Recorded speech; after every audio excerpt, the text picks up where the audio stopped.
Tamam.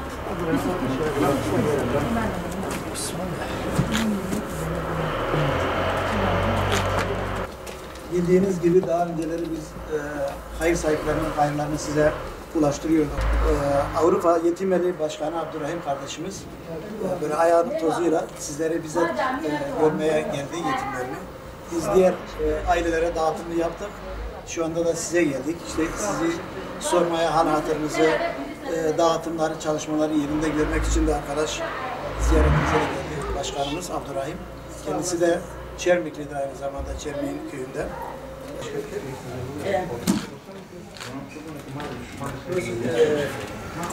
Sonra boş düşmanı kayboş. Kırmızı kumaşı. Ali paketa. Allah hayır patlatıyor. Çantayı eganiz bir şey var. İyisin mi? Sabahlar para getirdik. Tasavvuf çantası getirdik. Kumaştır. Kumaştır. Kayseriden göndermiş. Orada hediyeler. O koli de zaten gıdaydı. Gıda paketini aldı. Bekle Allah arayacak.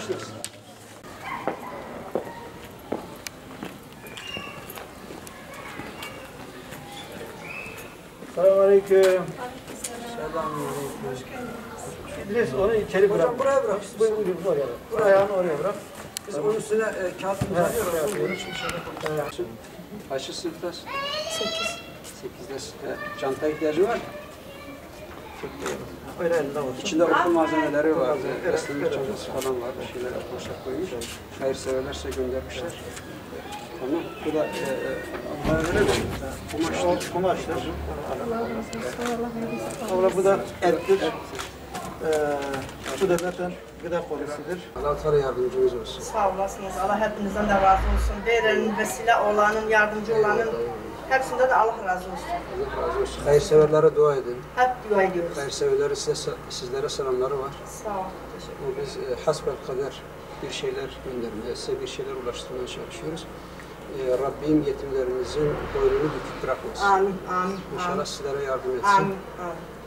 Bizden başka istediğiniz bir şey varsa onu da bize söyleyin. Eğer yapabileceğimiz başka yardımlar varsa onları inşallah yaparız. Allah Teala çocuklarınızı muhafaza etsin. Sağ olasınız hepinizden. Size de gıda paketi, çocuklara çanta, bir de biraz et, biraz da kumaş getirmişiz. Rabbim yardımcımız olsun. Merkezimiz Almanya'da 2019 yılında organizasyonumuz kuruldu. Uluslararası bir yardım kuruluşuyuz. Dünyanın birçok noktasına çeşitli şekillerde yardımlarımızı ulaştırmaya çalışıyoruz. Bugün de Diyarbakır'ın Çermik ilçesine gelmiş bulunmaktayız. Burada yetim ve mağdur ailelerimize gıda paketi, et yardımı, okulların açılması hasebiyle çocuklarımıza okul ihtiyaçlarını karşıladık. Rabbim kabul etsin.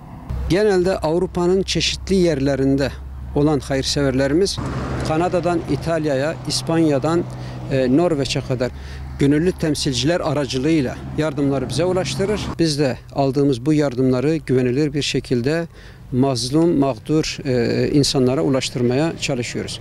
Bu konuda bizim yaptığımız hayırsever ile mağdur ve yetimler arasında köprü olmaktır. İnşallah önümüzdeki süreçte Ramazan öncesi Türkiye programımızı ayarladık. Hamdolsun onu altyapısını oluşturduk. Ayın sonuna doğru Afrika'ya gideceğiz. Afrika'daki çalışmalarımızı yapacağız. Ramazan'da bize gelen yardımları en güvenilir bir şekilde mağdur ve mazlumlara nasıl ulaştırırız? Bunun derdi ve bunun sıkıntısı içindeyiz. İnşallah en güzel bir şekilde, sorunsuz bir şekilde gelen yardımları yerine ulaştırmaya çalışacağız ve ulaştıracağız. İstanbul'da yaptığımız protokol neticesinde bundan sonra Türkiye'de yetimlerle ilgili çalışmalarımızı Yetimler Vakfı üzerinden yapacağız. Mağdur ailelerimize ve diğer yardımlarımızı da Umut Kervanı üzerinden mazlumlara, mağdurlara ulaştıracağız inşallah.